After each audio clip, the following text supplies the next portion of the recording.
keyboard here. Reason why I took it apart here, which I should have showed you guys in the video, but I didn't. Super simple.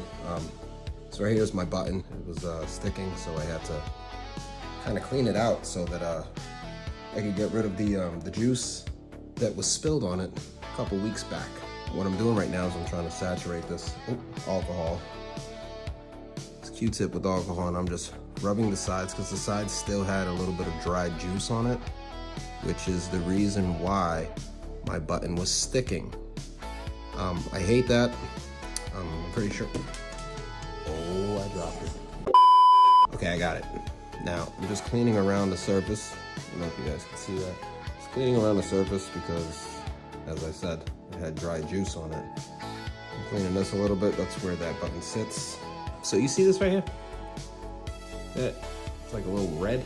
See a little red there? See? Yeah, that's the juice. It was spilled there on a couple other keys. I was able to clean the other ones, and I thought I cleaned this one really well, and clearly I did not. With that being said, and then once you put it back, it should be able to sound like this. All right, that's the hope. Spring is fine. Spring is fine. It doesn't need to be wiped out. But how this was, boom,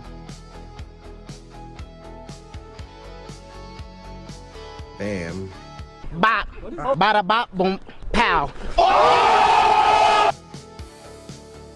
Okay, I don't know if you guys see me put that together. However, you just add this on there. You should hear a click. Once you hear a click, that means it's connected. Heard that? Connected. And then you place this bad boy